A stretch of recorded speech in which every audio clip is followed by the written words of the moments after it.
In today's video, we are going to talk about electron configurations and how to write them for the elements on the periodic table.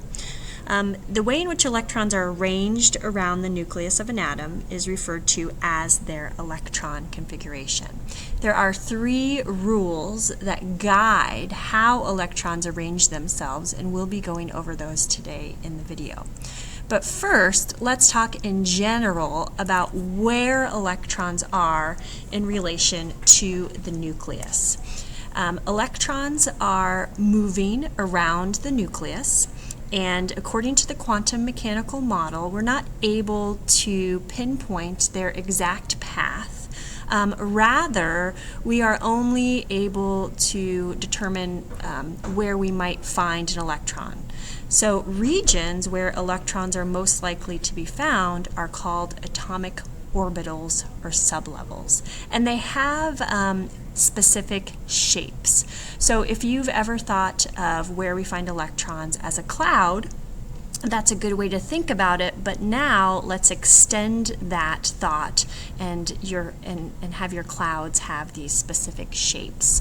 So one of the regions we refer to as the S sublevel or the S orbital. And if an electron is found in the S sublevel, it is in a cloud that is shaped like a sphere. Okay?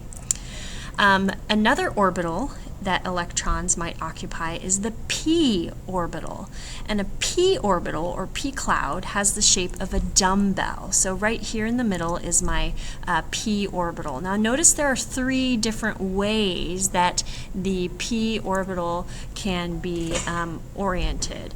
It can be along the x-axis, the y-axis, or the z-axis. And again, that is because atoms are three-dimensional.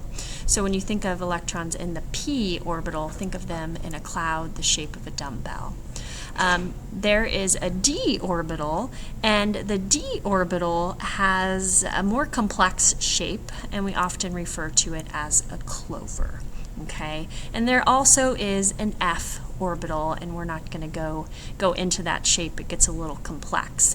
So what you need to know are the letters that we use to identify these different orbitals, s, p, d, and f, and then the corresponding shapes. Most typically just for the s and the p. So s is a sphere and p is a dumbbell.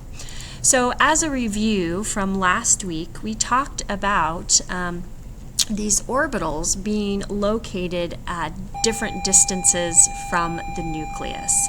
And we refer to those different distances or the zones as the energy levels. So an energy level in an electron is just the region around the nucleus where the electron is likely to be moving.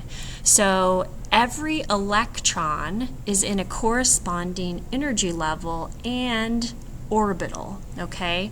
So in general, as we talked about last week when we did our flame test lab, the further away from the nucleus an electron is, the higher the energy level that it is in. So here's a nice little picture that kind of shows how the orbitals are in different energy levels, in other words, at different distances from the nucleus. So right here in the middle, this purple sphere, this is my first energy level, and this is a sphere, so this is my 1s orbital. So it's my s orbital that's in the first energy level, so it's closest to the nucleus. In the second energy level, first electrons will occupy a 2s orbital. So the 2s tells me they're in the second energy level and that they're roaming around in a cloud the shape of a sphere. Then electrons may occupy the 2p. So 2 tells me it's the second energy level, which refers to how far away from the nucleus they are, and the p tells me that they're circling around in a cloud the shape of a dumbbell.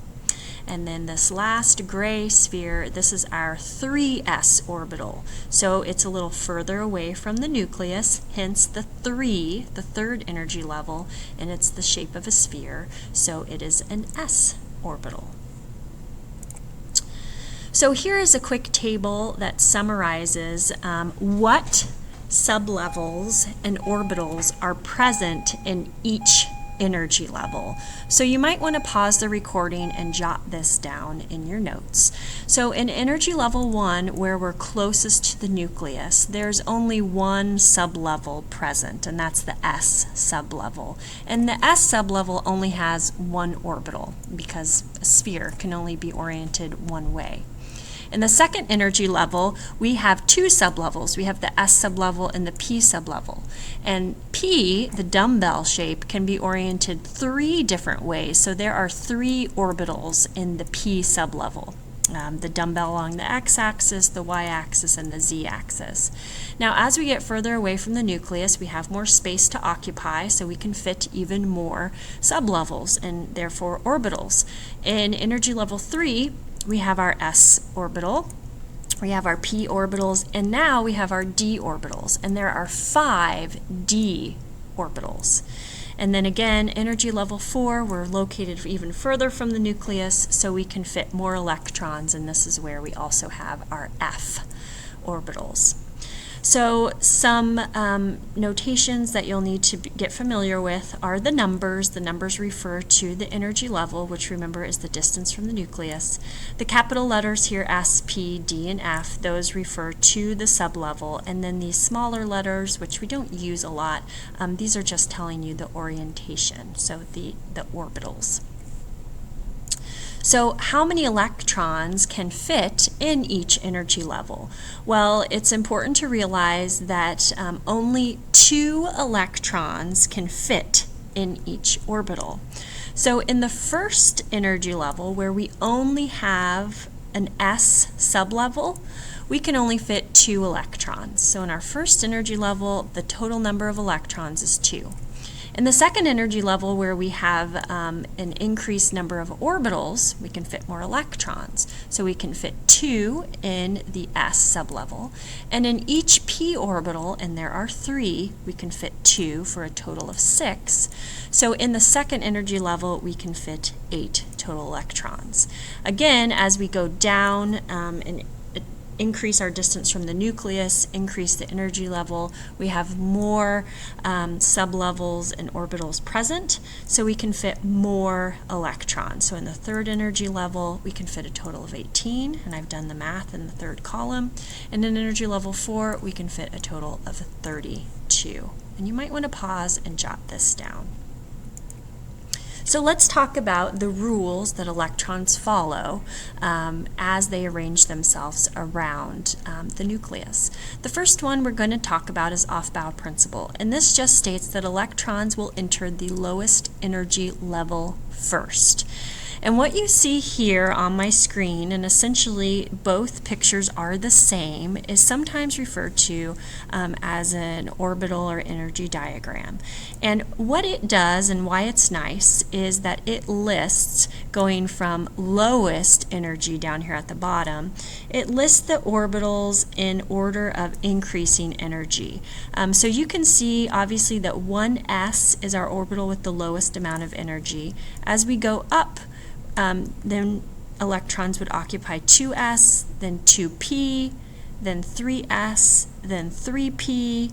Now, something to note here is that 4s has a little less energy than 3d, but essentially this is the order that electrons will enter energy levels. So they'll enter the 1s energy level first until it's full, then the 2s, the 2p, 3s, 3p, 4s, 3d, 4p, 5s, and so on and so forth. So for example, here's what it might look like. So first they'll fill the 1s orbital, which is a shape of a sphere. When they fill the 1s orbital, then they'll fill the 2s orbital, also the shape of a sphere, but it's in the second energy level, so it's a little further from the nucleus. Once the 2s orbital is filled, they'll start filling the 2p orbitals, which remember are those dumbbell shaped. So each 2p orbital intersects a 2s orbital and the 1s orbital. And first they're going to get 1 electron in each of the orbitals before they pair up. Okay. Once each electron in the 2p orbital has filled up, then the 3s orbital will fill up and get 2 electrons. And here's kind of a good picture that shows you just the space that the electrons are occupying again. So the energy levels correspond to a greater distance from the nucleus. So the second principle that guides how electrons arrange themselves is called Pauli's exclusion. In this one, again, you need to know that an atomic orbital can contain at most 2 electrons. So an orbital will either contain 1 electron or 2. Now, if there are 2, electrons actually have a spin, okay? They either go counterclockwise or clockwise. So when they occupy an orbital, they're going to do so with opposite spins. So how do we write that? Well, we use arrows. So to describe their motion, and again their motion is clockwise and counterclockwise, we use arrows. Okay? Assume that an arrow going up represents a clockwise spin, an arrow going down represents a counterclockwise spin. Here's some examples of what an orbital might look like if you drew it. So if there's an empty box or line, that means that orbital is empty, so there's no electron in it. If you just see 1 electron, you're going to first draw your electron with a clockwise spin, so going up. And if it gets paired and has 2, so if our orbital is full, it will have 2 electrons, 1 arrow going up and the second arrow going down. Okay, this is all going to come together, I promise. The third rule that guides how electrons arrange themselves is called Hund's rule, or the empty bus rule. I can remember this one because, yes, when I get on a bus, I'm looking for the empty seats first. And it's usually not until all of the empty seats are occupied that people start to pair up. Electrons do the same thing. So when electrons start occupying orbitals, remember, they do occupy orbitals of lowest energy first, but when they are occupying orbitals of equal energy, like our 2p sublevel, remember has 3 orbitals, the electrons will enter each orbital, okay, with 1 spin until they're all full, and then they'll pair up with the opposite spin. So let's look at this example. So here's an example of the order in which the 2p would be filled. So first, an electron is going to enter the px orbital. Then the second one would enter the py. Then it would enter the pz. So we've got 1 electron in each of our 2p orbitals. So now they're full, so now they're going to start pairing. Okay, and notice how I draw that second one with a different arrow because it has a different spin. Okay, so first they're going to occupy by themselves with a clockwise spin, and then when it's full, they start pairing up with an opposite spin. So how do you write electron configurations? This is an example of what an electron configuration looks like when you write it. I'm going to start a new video that walks through some examples and how to write them. So please watch that next and have your periodic table out.